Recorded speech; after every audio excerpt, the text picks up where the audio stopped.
Hello, magandang araw. Gagamit tayo ng paggamit ng tuturuan natin Google Workspace.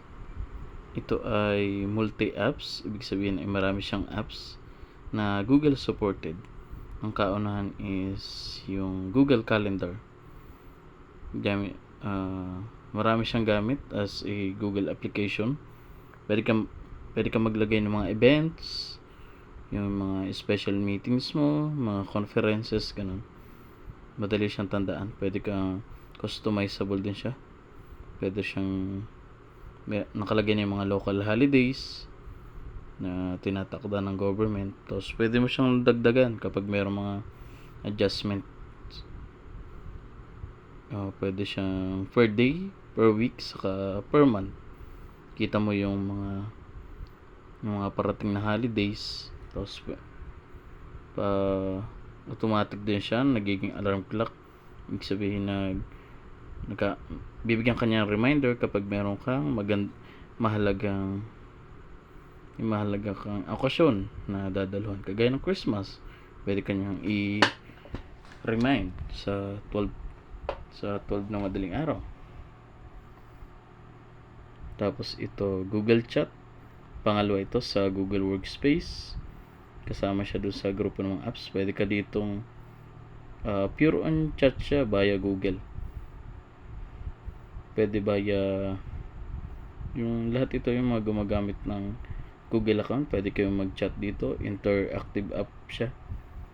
So pwede ka maglagay ng pwede ka mag-customize. Pwede ka maglagay ng emoticons, emoji, tapos yung pangalan.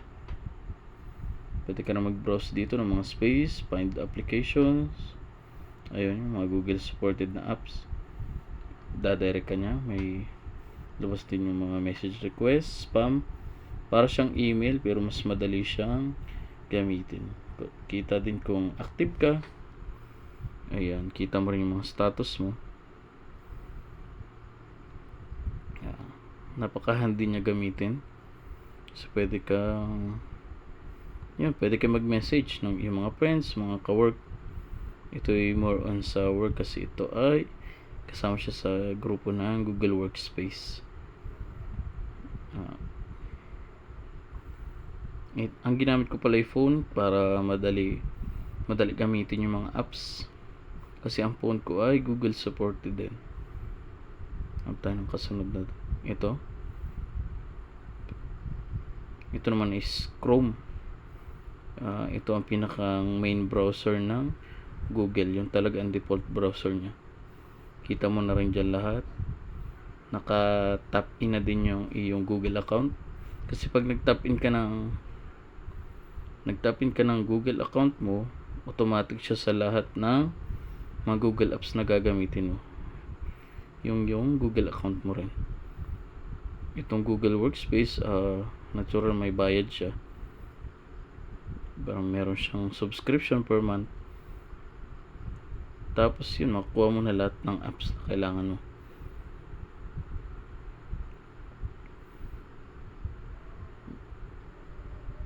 Ayan, kagaya nito. Kita mo lahat ng mga kailangan mong Google application kapag gumamit ka ng Google Workspace. Lipat tayo sa kasunod. Ito, Google Classroom. Ito yung ginagamit natin sa EdTech. Dito makita yung iyong mga online class. May mga activities kayo. Kita rin kung na-submit mo na, kung may na-miss ka.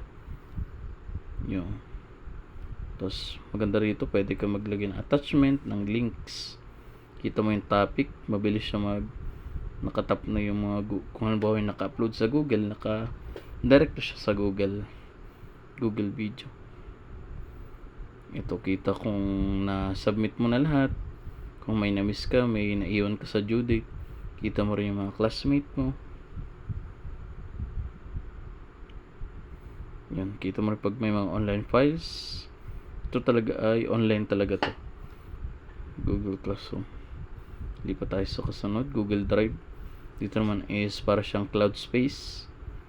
Kapag pwede mo siyang i-upload yung mga files mo sa phone, tapos makikita mo yung iyong mga Halimbawa, nawala yung phone mo, tapos yung nawala mong phone, na-upload mo lahat doon ng yung yung mga mahalaga mong files, pwede mo siyang i-retrieve.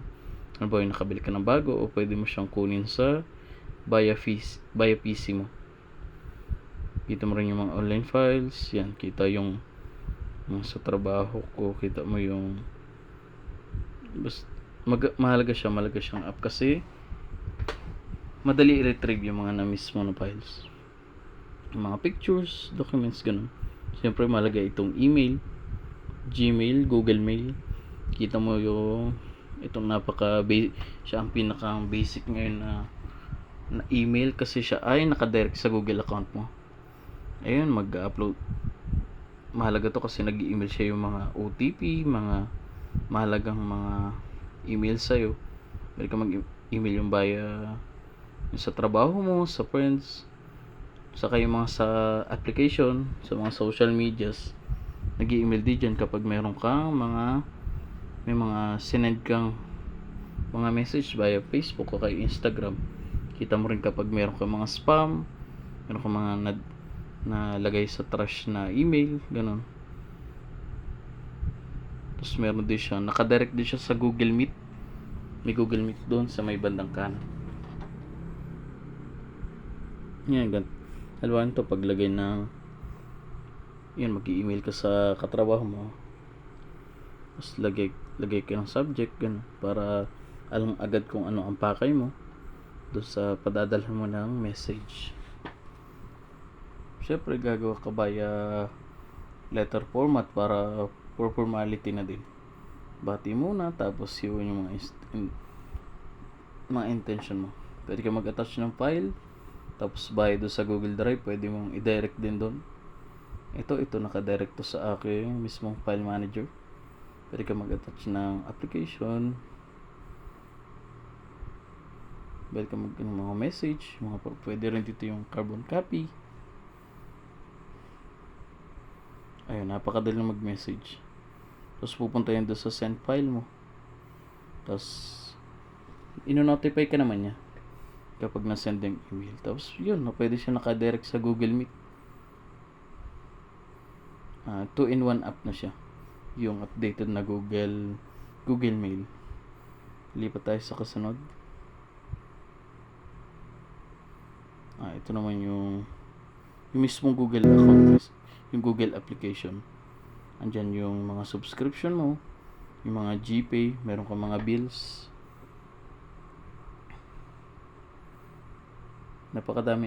Daming application ni Google. Ito sa Note, pwede ka maglagay dito ng mga checklist. Tapos pwede mo siya i-pin pag yung pinakamahalaga, pag pinin mo, pupunta siya doon sa pinakang una. Customizable din, maganda yung mga background niya. Saka ito yung auto-save, hindi mo kailangang i-save pa. Madali siyang i-share sa mga mobile device o kaya sa PC. Yan, may reminders din. Tapos may trash. Pwede ka mag-create new level. Madami siyang mga features. Di pa tayo sa kasunod. Yan, sa Google Meet.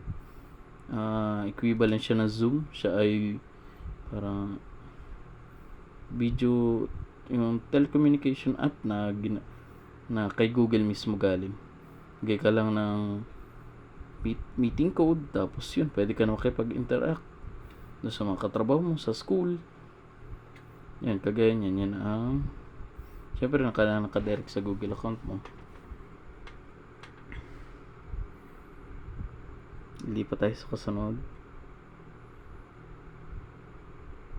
Ito, madali ito. Google Sheet. Meron din siya yung Google Slide. Saka yung Google Docs.